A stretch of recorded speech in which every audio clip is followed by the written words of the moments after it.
pekan ini dengan tema kontroversi praktek paranormal dan pengobatan alternatif. Di sisi kanan, audiens dari aktivis Forum Umat Islam dan mahasiswa Universitas Mercu Buana dengan pembicara Sekretaris Komisi Dakwah MUI Pusat Muhammad Al-Khotot dan praktisi pengobatan Islami Abu Akila. Di sisi kiri, audiens dari aktivis Forum Komunikasi Paranormal dan Pengobatan Alternatif Indonesia dengan pembicara Ketua Forum Komunikasi Paranormal dan Pengobatan Alternatif Indonesia Mas'ud Thayyib dan Paranormal Ki Gendeng Pamungkas. Debat akan dipandu oleh Alvito Dinova dan Indiarto Priyadi. Dari Studio TV One, inilah Debat.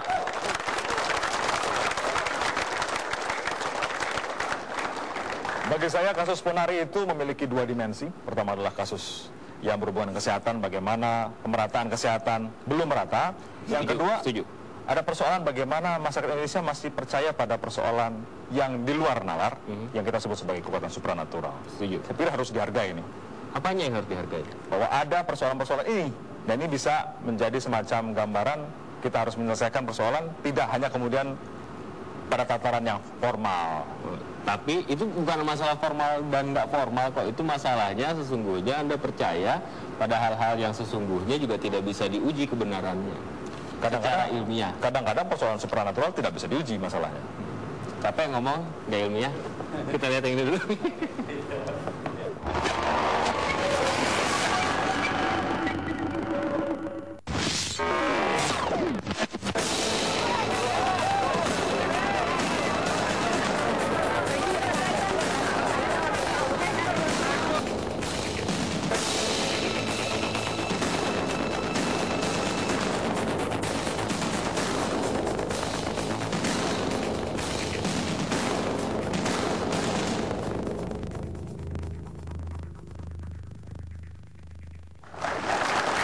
Yang disebut kasus Ponari. Kita perbincangan ini. Narasumber pertama saya undang Bung Mas'ud. Silakan. Pak Khotot silakan. Silakan duduk. Terima kasih.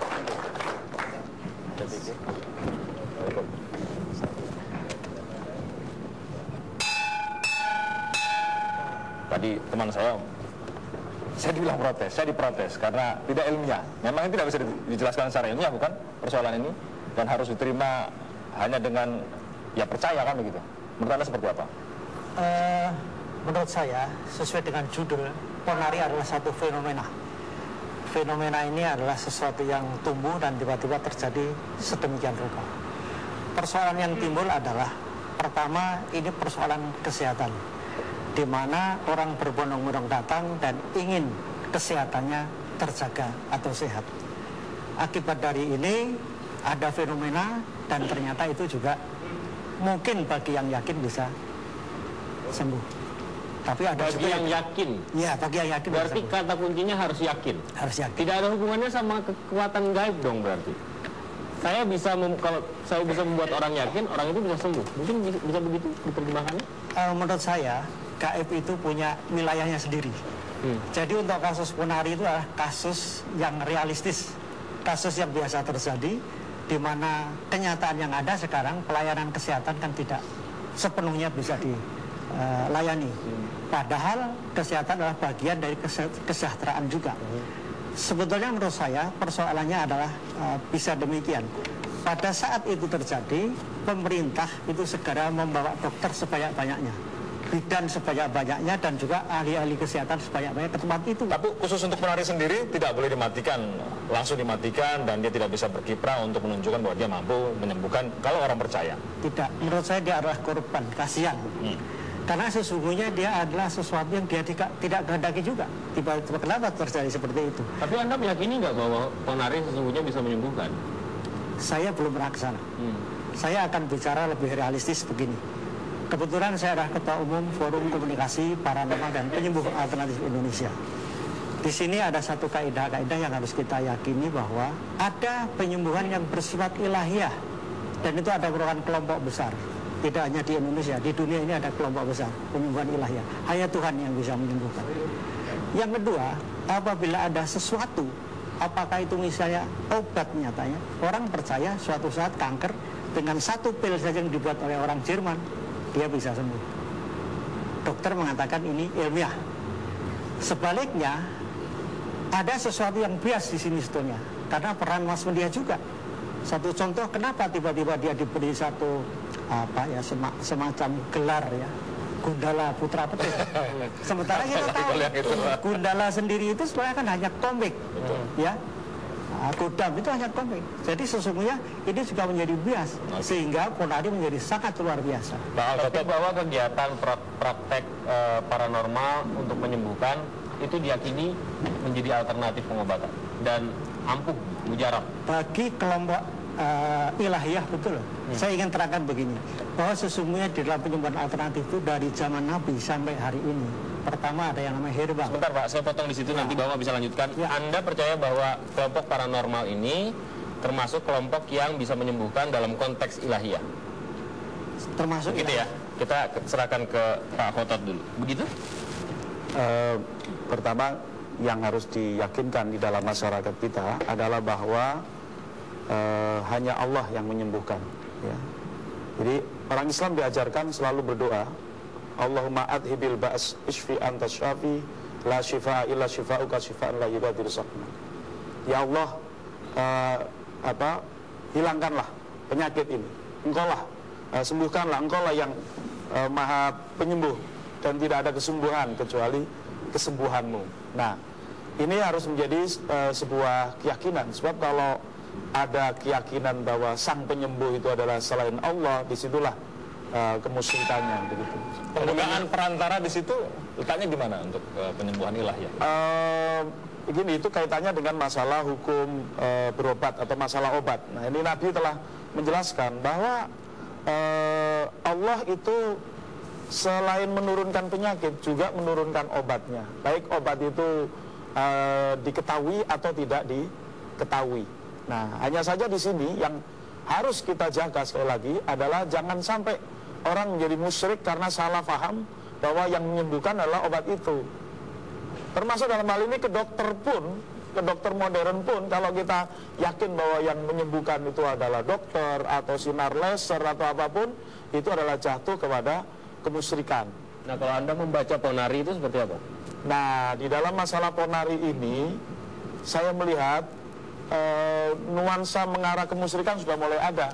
Jadi ketika di stop itu pengobatan Ponari, masyarakat kemudian mengambil air comberan, sumur tetangganya Ponari dan sebagainya, hanya satu alasan yang bahwa ya daripada nggak bawa pulang begitu. Nah, jadi ini satu fenomena memang yang harus kita tangani. Dalam hal ini masyarakat harus dijelaskan. Dalam hal ini jangan sampai jatuh kepada kemusyrikan. Nah, kemudian saya melihat fenomena lain dalam hal ini, dalam masalah Ponari ini adalah apa yang disampaikan oleh Bapak Mas'ud tadi, bahwa memang pemerintah dalam hal ini harusnya menyediakan sarana kesehatan dan juga pelaksana kesehatan yang mencukupi. Jadi kalau kita mau ilmiah, semestinya kasus Ponari ini langsung Ponari itu berobatnya jangan di kampungnya, dipindah ke rumah sakit setempat,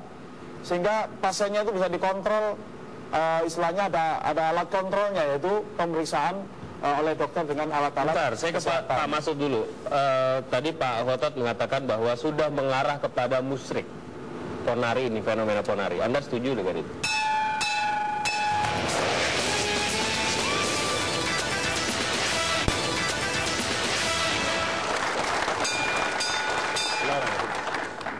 Iya,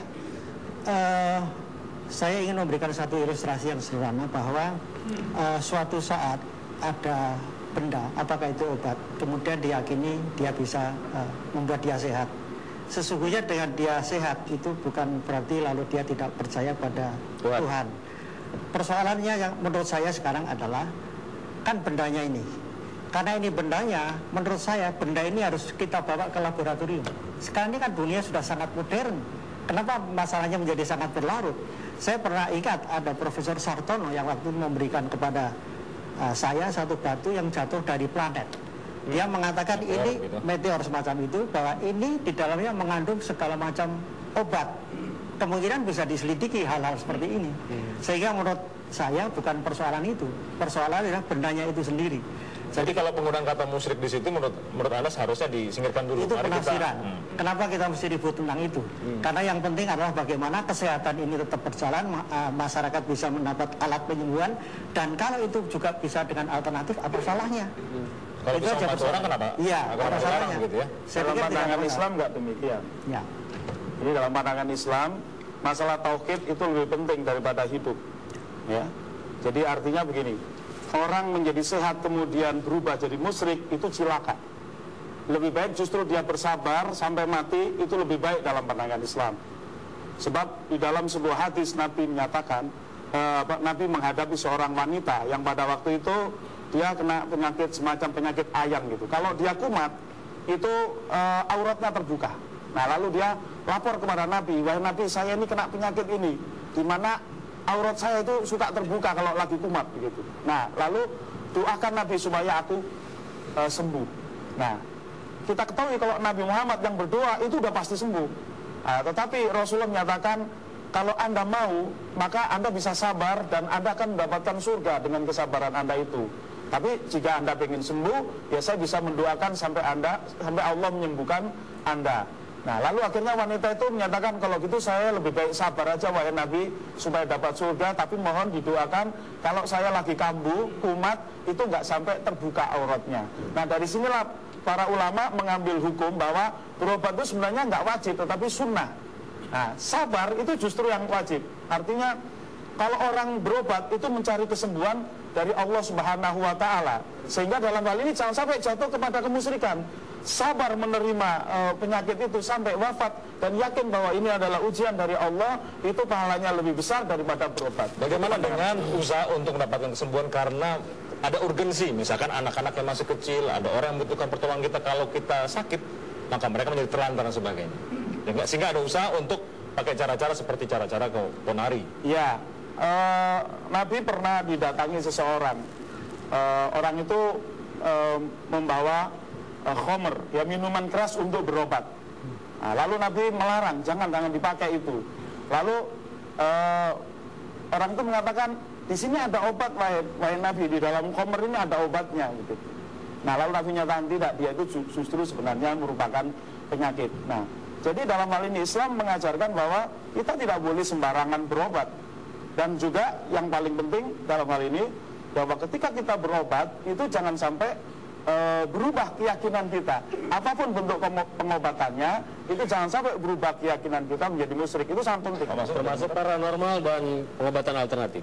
Nah artinya gini, pengobatan alternatif di dalam menurut Departemen Kesehatan itu ada misalnya refleksiologi, misalnya avisinologi, macam-macam herbal, itu termasuk pengobatan alternatif. Nah hal-hal yang sifatnya paranormal ini karena tadi nggak bisa diuji, itu ya akhirnya kembali kepada yang disampaikan oleh Pak Masud tadi, bahwa itu ya tergantung keyakinan. Nah keyakinan orang Muslim adalah tidak boleh meyakini hal-hal yang tidak bisa diindra kecuali ada wahyu dalam hal itu. Oke, ada satu. Saya menginginkan yang pertama adalah secara ilmiah tadi, batu itu diselidiki dulu. Tanpa harus sebenarnya dibilang sirik atau bukan. Ya, dengan demikian itu menjadi sangat wajar bahwa akhirnya juga kalau memang itu tidak manjur, orang tidak akan berdatangan juga. Jadi artinya ada benda lain yang barangkali punya zat. Dengan demikian, dengan cara yang seperti itu, kita semua bisa paham bahwa itu memang barangkali tidak mujarab. Jadi akan berhenti sendiri tanpa kita harus berdebat sirik atau tidak. Betul. Saya setuju, kalimat mujarab itu dalam bahasa Arab artinya bisa dicoba. Artinya obat itu sebenarnya diperoleh. Pengetahuan manusia tentang obat bahwa misalnya kunyit itu bisa menyembuhkan itu karena sering dicoba. Itu yang disebut dengan mujarab dalam bahasa Arab, itu bukan berarti gaib, tetapi artinya bisa dicoba, begitu ya. Berarti ada kemungkinan bahwa pengobatan alternatif yang menggunakan benda-benda tertentu sebagai perantara bisa disebut sirik, begitu? Kalau tidak kan jadi seperti itu. Ya, sirik itu kan satu pengertian bahwa kalau kita mempercayai kekuatan di luar kekuatan Tuhan. Nah, menurut saya ini masalahnya masalah kesehatan, bukan kepercayaan itu. Sehingga fenomena ponari yang terpenting sekarang adalah masalah kesehatan itu sendiri. Di samping saya katakan tadi bahwa coba di saat yang sama kita drop beberapa dokter dan juga ahli-ahli kesehatan ke sana, dan di saat yang sama ambil aja itu bendanya. Kenapa diperlama? Nah, ini adalah satu saran. Siapa yang akan ngambil? Apakah Departemen Kesehatan? Pak Khotod mungkin mengambil, ya, atau mungkin dari ahlinya saya kira. Ya, sekarang itu ada ahli-ahli tambang, ahli batuan gitu. Dengan demikian itu akan lebih realistis dan kita tidak perlu diperpanjang atau sulit atau tidak.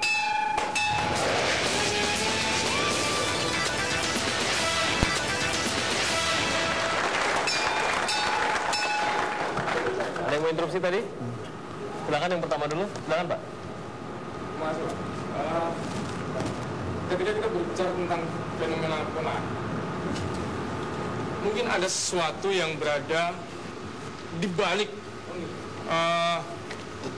fenomena yang kemudian tiba-tiba menjadi luar biasa. Kenapa? Padahal banyak juga fenomena yang lain yang hampir sama dengan ponari. Apakah ini kemudian menjadi satu trademark bagi orang-orang yang merasa bahwa dunia gaib itu, yang mungkin Anda tadi sebut sebagai sesuatu yang ilahiyah, yang mungkin bagi kita ilahiyah itu adalah ketika berada dalam tataran Quran dan Sunnah gitu. Tapi ketika fenomena yang begitu luar biasa ini kemudian didukung dengan pemberitaan yang sangat luar biasa, mau tidak mau masyarakat kemudian sedikit banyak terpengaruh terhadap hal seperti itu. Jadi ini satu tanda tanya yang mestinya harus dipertanyakan kepada orang-orang yang merasa bahwa dunia gaib itu bisa membantu. Padahal itu kan sesuatu yang mungkin sesuatu yang nisbi, sesuatu yang tidak bisa dibuktikan. Atau kemudian kalau memang batu itu memiliki suatu khasiat gitu ya, itu pun mungkin hanya sementara, itu pun hanya satu fenomena yang kemudian akan menghilang dengan sendirinya. Oleh sebab itu saya kira dan itu suatu keserikan yang luar biasa ketika itu kemudian di blow up menjadi sesuatu yang sangat besar. Saya terima kasih. Iya. Jadi menurut saya ini terjadi kan di Jombang sana, dan orang beramai-ramai untuk mendapatkan pelayanan kesehatan tadi, dan itu terus terjadi. Sementara ponari sendiri kan kasihan nasibnya, dia sekolah juga nggak bisa, kondisinya juga mungkin capek sekali disuruh seperti itu. Sehingga menurut saya jalan yang terbaik itu ponari disekolahkan, misalnya di luar negeri, di Arab atau kemana, itu selesai batunya kita selidikin. Apa sih selesai persoalan Berarti ditutup ya Pak ya? Iya. Saya setuju dengan Bapak. Ya, ditutup lah ponari itu. Ada mau komentar? Silakan. Assalamualaikum warahmatullahi wabarakatuh.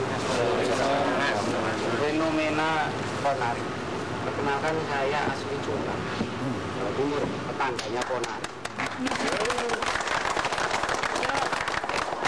Kalau mungkin yang dipermasalahkan ini batunya, apa bedanya seorang Nabi Musa alaihi salam membawa tongkat kayu? Kayu apa itu? Di mana letak syiriknya? Padahal saat itu kalau kita salah kaprah, kalau kita salah paham, kita bisa mensyirikkan hal ini. Padahal sedangkan yang perlu kita renungi sekarang, masyarakat kita ini, benar kata Tiradu tadi, bahwasanya mengalami sakit psikologis. Manakala membutuhkan obat yang teramat dalam, tidak datang-datang, medis harganya selangit, akhirnya kemana harus mencari penyerahan. Menurut Anda itu merupakan solusi begitu sementara ini? Sementara itu, iya. Karena bagi saya ini ilahiyah, bukan batunya. Yang bagi saya tugasnya bapak-bapak ulama MUI dalam hal ini meluruskan iktikat, etimologi, bagaimana sang pengobat ini harus mengobati, jadi juru pengobat, juru sembuh. Bagaimana pula yang mau berangkat ikhtiar ini dengan berbekalkan niat dan iktikat yang baik menuju ridho ilahi. Jadi jangan buru-buru ditutup gitu ya?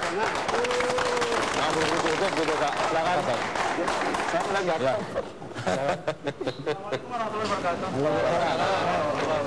Intinya ini adalah satu fenomena ya, bahwa keimanan dan ketakwaan kita kepada Allah ini sudah mulai kelihatan, sudah mulai luntur. Kesengsaraan atau kondisi ekonomi yang mulai rapuh, ini adalah satu eksploitasi. Ponari adalah anak kecil, ya.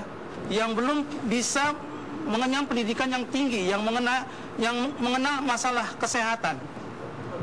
Jadi orang yang datang ke ponari adalah satu perbuatan yang syirik, jadi percaya dengan batu. Ternyata itu belum pernah bisa dibuktikan bahwa itu batu itu membawa satu kesembuhan, yang nyatanya sudah membawa korban. Nah, kembali kepada diri kita, dengan keimanan dan ketakwaan kita itu sendiri, bahwa itulah adalah penyembuh daripada penyakit kita itu sendiri. Demikian, terima kasih. Oke, Pak Al-Khatib ada pernyataan tadi. Ya, jadi Tutuplah. jangan disamakan ya Nabi Musa dengan ponari. Saya kira itu kekeliruan yang besar. Karena Nabi Musa itu adalah seorang nabi, sedangkan Mungkin tidak disamakan, tapi dianalogikan dengan iya, apalagi dianalogikan. Jadi itu tidak bisa, ya. Jadi dalam pandangan Islam bahwa kegaiban itu hanya bisa melalui wahyu atau melalui seorang rasul, ya. Sedangkan manusia biasa itu tidak bisa. Ya. Kemudian mengenai apa? Artinya gini. Mengenai ponari tadi, kan Pak Masud tadi udah setuju kalau itu disekolahkan dulu lah ponari itu kan. Nah, yang penting saya ketuk di sini adalah pemerintah, ya. Sampai rakyat kita itu sampai berbondong-bondong itu karena pemerintah itu anggarannya kesehatannya itu terlalu sedikit. Karena duitnya terlalu banyak untuk bayar utang luar negeri dan bunga-bunganya itu yang harusnya dianggarkan untuk kesehatan. Sehingga memperbanyak ahli-ahli kedokteran, memperbanyak penelitian, termasuk meneliti batu itu memang jika diperlukan seperti itu. Karena saya tadi lihat di televisi, ahli geologi itu menyatakan bahwa sampai hari ini belum bisa kalau cuma dicelupkan itu langsung bereaksi, kecuali kalau dalam waktu yang lama gitu baru ada larutnya. Nah, jadi ponari ini lalu masyarakat berpotong.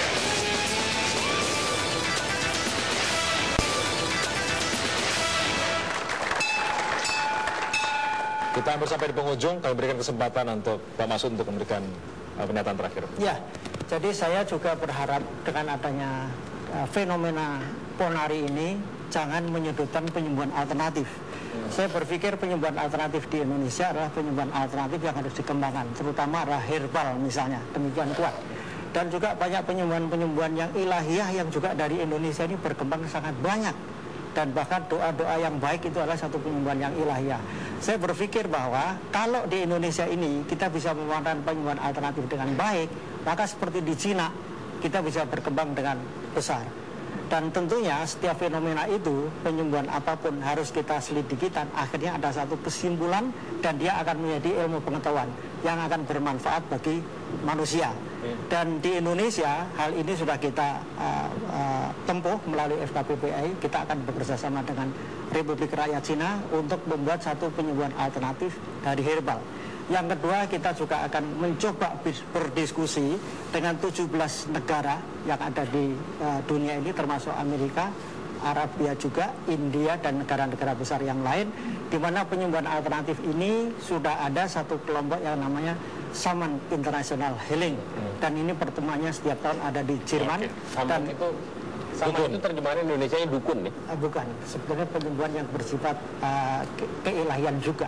Ya, karena itu juga bersifat dengan doa, dan saya minta doa di dalam waktu yang dekat pada bulan Maret nanti, tepatnya tanggal 10 kami akan berada di Berlin bersama-sama dengan penari juga diajak mungkin.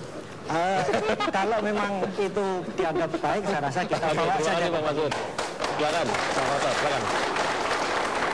Ya. Pertama bahwa memang sebaiknya ponari ini disekolahkan kedokteran, ya. Supaya lebih ahli lagi dalam masalah ini dan betul-betul mempelajari ilmu-ilmu kedokteran, baik kedokteran modern maupun kedokteran alternatif tadi. Tapi saya kurang setuju kalau yang paranormal yang sulit ya, istilahnya yang lebih dekat kepada perdukungan yang gaib-gaib ya. Nah, kenapa? Karena lebih dekat ya kepada kemusyrikan dan juga kebohongan. Ini yang mungkin Pak Masud mohon supaya dibersihkan ya, untuk pengobatan alternatif itu dibersihkan dari hal-hal seperti itu.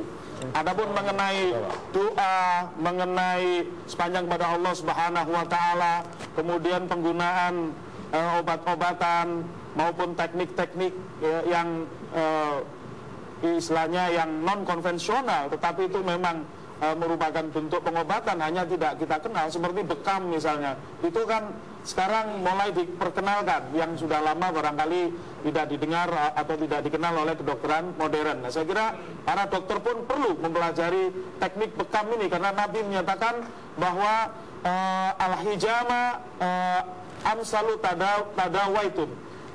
Teknik bekam yaitu mengambil darah yang kotor, membuang darah yang kotor, itu adalah teknik pengobatan yang paling baik di antara manusia. Nah, ini memang perlu penelitian dan pelajaran yang lebih lanjut. Nah, satu hal yang harus diingat oleh pemerintah, bahwa rakyat kita ini sudah terlalu banyak yang miskin dan tidak bisa berobat karena privatisasi rumah-rumah sakit, ya, sehingga masuk ke rumah sakit itu sangat mahal. Nah, ini yang seharusnya menurut syariat Islam, pemerintah harusnya membebaskan atau menggratiskan rumah-rumah sakit untuk seluruh rakyat. Saya yakin itu akan bisa bergandengan, yang modern maupun yang tradisional akan bisa bergandengan. Terima kasih. Pak Rota, terima kasih. Pak Masud, terima kasih. Terima kasih. Saya panggil pembicara kedua kita, Praktisi Pengobatan Islam Abu Akila.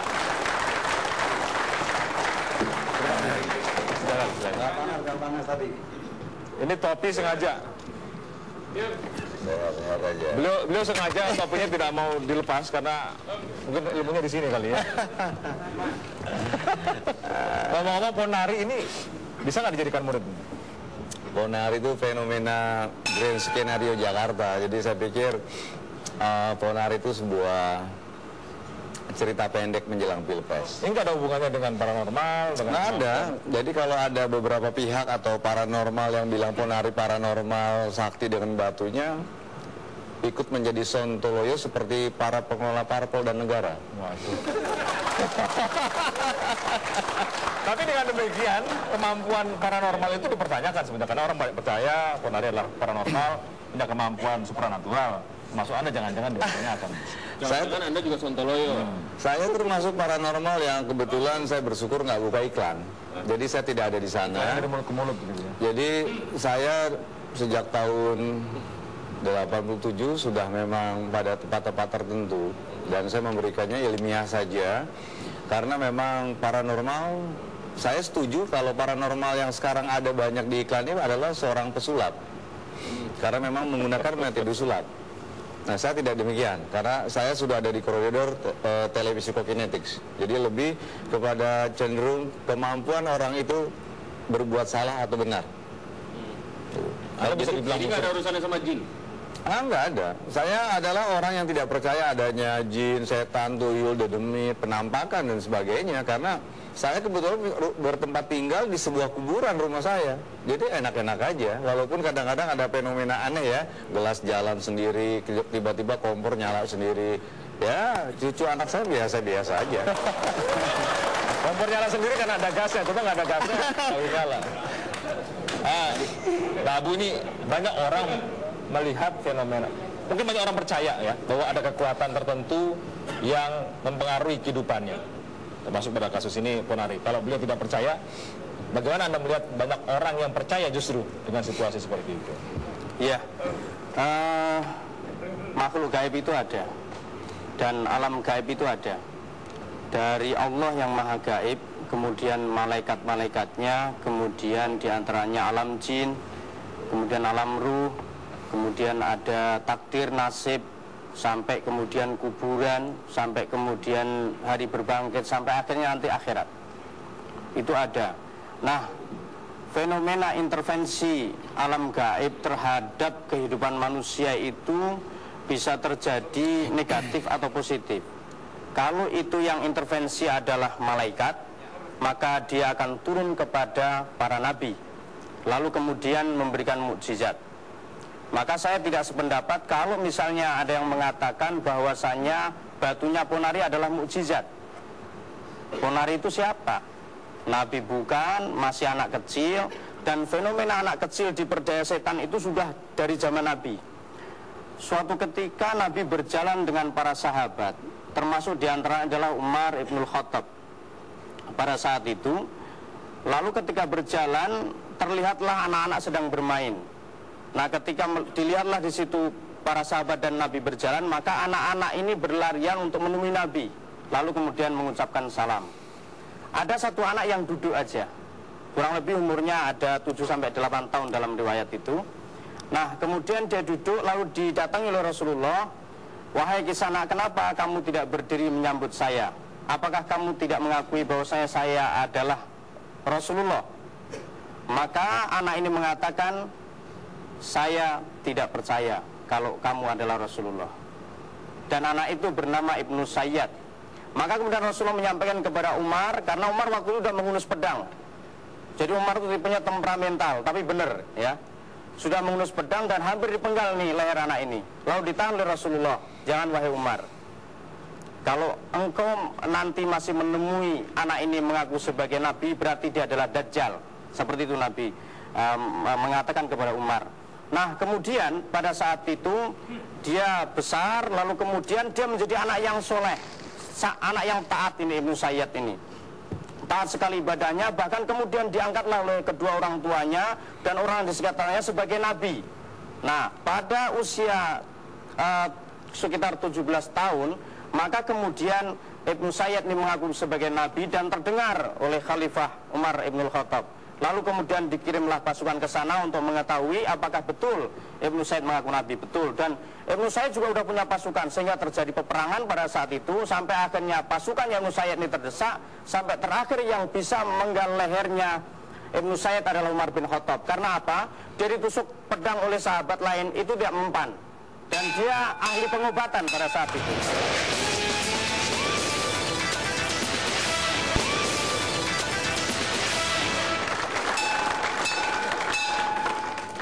Ki Gendeng, faktanya sekarang tetap ada praktek-praktek perdukunan dengan melakukan praktek-praktek yang mungkin dianggap oleh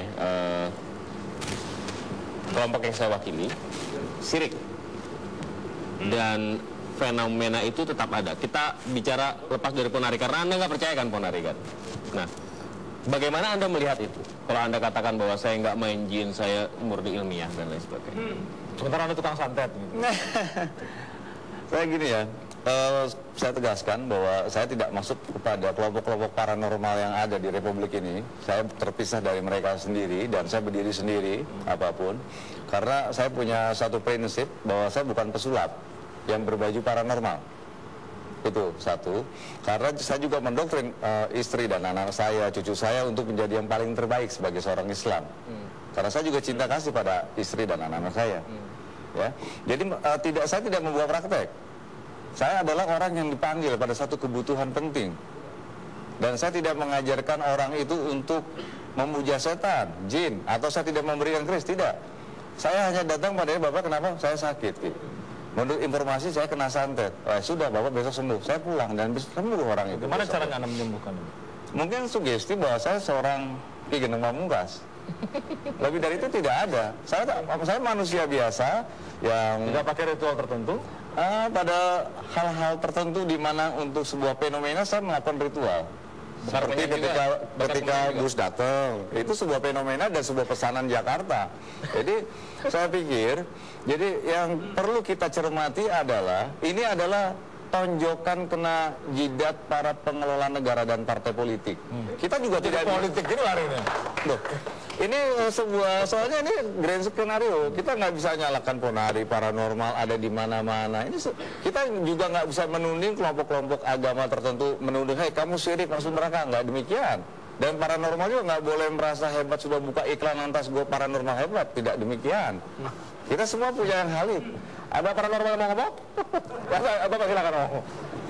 Terima kasih. Saya hanya menyikapi dan mengomentari dari saudara saya FPI. Seringkali kita menuduhkan Nabi Allah dan Rasulullah itu seolah-olah memang kedudukan yang tinggi yang kita imani.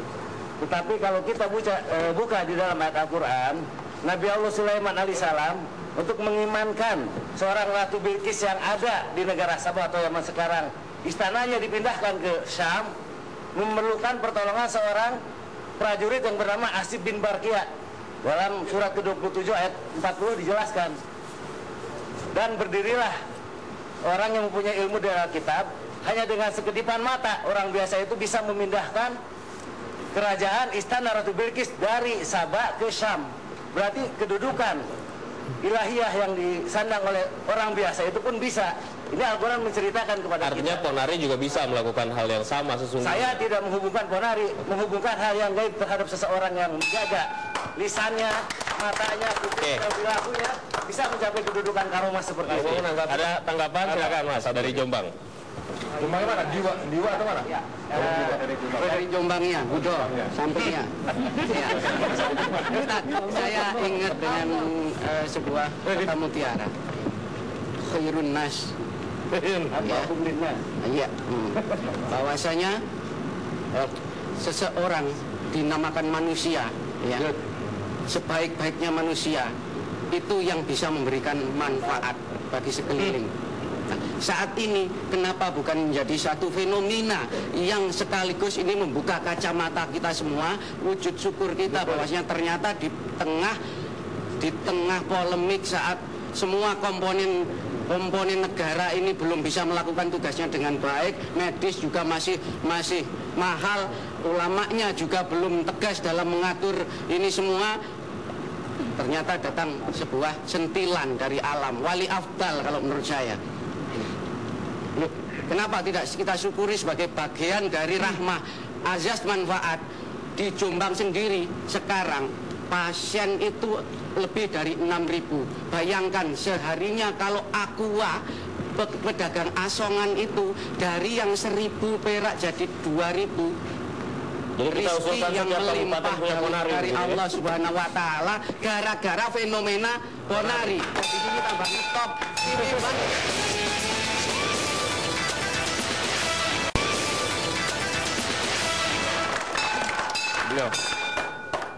Ya, saya mungkin mau sedikit menanggapi tentang kisah Ratu Balkis itu. Jadi itu karomah yang datang kepada seorang ulama yang sangat dekat dengan Allah. Kita tidak bisa mengatakan bahwasanya ponari itu adalah orang yang kena karomah, ya, karena ibadahnya juga belum jelas, masih anak-anak di bawah umur, dan anak-anak di bawah umur itu kebanyakan diinfiltrasi oleh setan, dan itu diberdayakan oleh setan sedemikian rupa sehingga besar nanti dia bisa dijadikan seorang paranormal, dukun atau tukang sihir, dan itu bahaya, itu bisa menjadi wali setan. Karena dalam kitabnya Iblis namanya kitab Al-Wazan itu dikatakan di situ bahwasanya ketika Iblis akan turun ke dunia itu, maka kemudian Iblis minta kitab dan diberikan oleh Allah kitab Al-Wazan itu. Dan ketika Iblis minta, siapa yang akan menjadi waliku? Walimu adalah paranormal, arrafan, kahin, dan juga sahiron. Jadi paranormal, dukun, dan tukang sihir. Maka yang berprofesi sebagai paranormal harus hati-hati di sini, karena dia tidak melandaskan sesuatu pada hal yang ilmiah. Sekalipun tadi Ki Gendeng mengatakan apa yang saya lakukan ilmiah, tetapi saya mengatakan itu tidak. Kalau misalnya mengobati santet hanya sekedar sugesti, saya pikir enggak. Karena saya adalah seorang praktisi di bidang pengobatan Islam, yang saya sudah mengobatin orang-orang yang memang terkena santet dari berbagai macam paranormal ataupun dukun. Caranya gimana kalau? Dan saya melakukan ruqyah, jadi seperti yang diajarkan Nabi saja. Nabi mengajarkan untuk melakukan ruqyah, saya bacakan ayat, saya deteksi apakah ini tipenya sihir hasad atau dia mahabbah atau apa, lalu kemudian dilakukan tindakan-tindakan yang rasional. Selain rasional, kita bacakan ayat-ayat supaya nyentil pribadi jin yang bersarang dalam tubuh orang itu, sehingga jinnya itu dia menangis, kemudian dia sadar, lalu dia tobat. Nah, dan itu semua yang ngirim adalah hal kayak gitu adalah kahin, para dukun, tukang sihir, dan paranormal. Dan sejarah seperti itu memang sudah terjadi, dan memang dari kecil setan itu berupaya untuk menjadikan seseorang itu supaya menjadi walinya, dan itu bahaya. Jadi harus hati-hati menurut saya kalangan paranormal dalam hal ini. Bentar, saya colek dulu.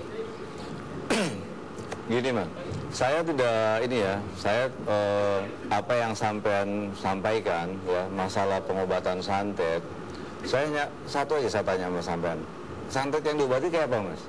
Karena begini ya, santet yang kita dengar selama ini adalah ada paku, silet, jarum, dan sebagainya. Itu saya tegaskan bahwa itu adalah sulap palsu. Jadi jangan-jangan Anda lagi mengobati pemalsuan. Jadi saya tidak percaya loh, saya tegaskan ya, saya ini sejak tahun 87 sampai detik ini, itu yang mau berobat kesehatan tentang santet itu banyaknya minta ampun antrinya. Sampai yang terakhir yang dari Kalimantan manusia kawat, saya bilang ini penipuan, saya bilang. Saya yang berani bilang seperti itu. Tetapi kan sering Anda mengatakan di media misalnya, oh Anda pernah menyantet sekitar berapa? 700 lebih. Nah, 700 orang. Nah, dengan apa dengan Anda menyantet? Iya kan? Dengan teknologi. Nah, saya pikir itu bukan nyantet namanya kalau dengan teknologi. Sebentar, itu pembunuhan. Dengarin ya. Kalau misalnya dia sampai mati dan betul-betul sampai mati, maka saya katakan seandainya Anda adalah seorang ahli santet, maka saya bilang coba setelah ini santet saya, kalau saya besok mati berarti Anda benar. Jawab. Masalahnya bukan saya nggak bisa nyantet sampean. Saya Islam, sampean Islam. Kita nggak ada pertengkaran. Ya makanya supaya dibuktikan. Jadi tidak tadi karena satu kebenaran dibalut dengan 100 dusta. Ya kan? Dan persangkaan orang nyantet kadang benar, orang itu mati. Tetapi sebenarnya setelah itu 100 dusta dan itu yang saya tidak suka. Ada satu yang ingin terlibat di sini, silakan. Assalamualaikum warahmatullahi wabarakatuh.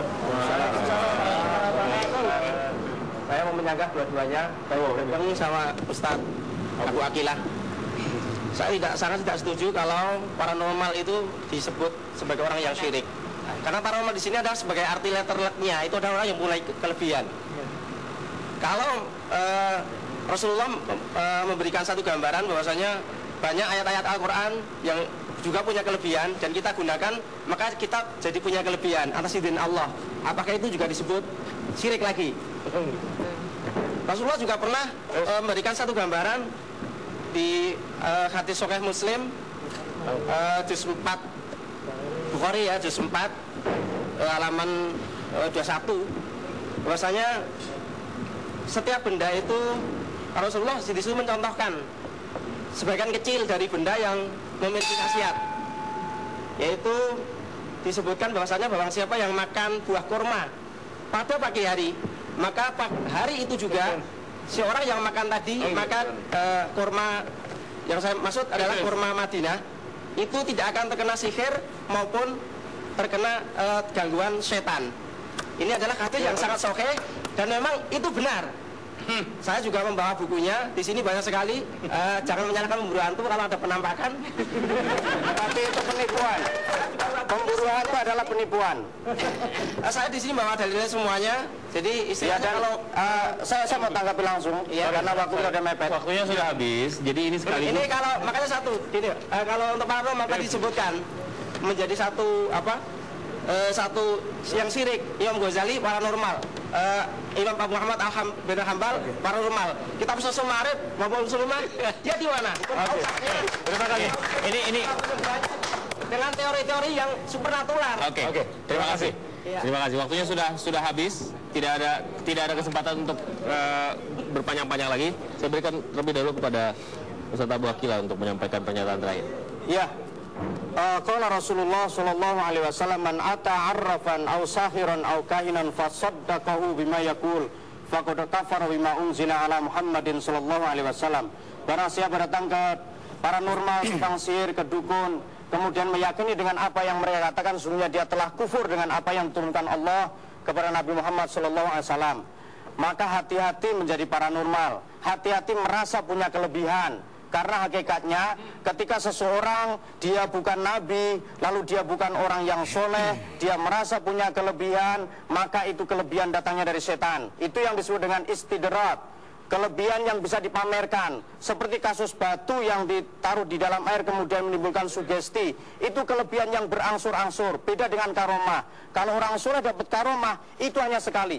Ketika Umar punya kemampuan untuk melihat ketika pasukannya terdesak, lalu kemudian Umar berteriak ketika Umar sedang khutbah Jumat, itu hanya sekali datang kepada Umar. Waktu itu Abu Umamah Al-Bali bertanya, wahai Umar, adakah Nabi sudah Muhammad? Kata Umar, tidak ada.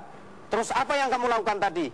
Yang aku lakukan tadi, yang diberikan aku dari Allah tadi adalah basirah atau karomah, ketajaman mata hati. Dan itu tidak akan datang kepadaku kedua kali. Karena kalau datang kedua kali berarti itu paranormal. Silakan. Yang terakhir. Saya bangga jadi orang Indonesia dengan merah putih dan Pancasila. Dan saya bangga bahwa Indonesia bisa menggetarkan kelompok-kelompok agama tertentu di seluruh dunia dengan fenomena spiritualnya. Terima kasih, hidup Indonesia. Terima kasih Bapak-Bapak. Kita sudah dengarkan tadi Mudah-mudahan Anda bisa mengambil posisi yang jelas di mana Anda berada dan Anda percaya yang mana. Kadang-kadang susah juga dijelaskan secara ilmiah tadi, itu perbincangan tadi. Tetapi sekali lagi, kami hanya menyampaikan apa yang sudah diperbincangkan. Anda yang menentukan. Sampai jumpa.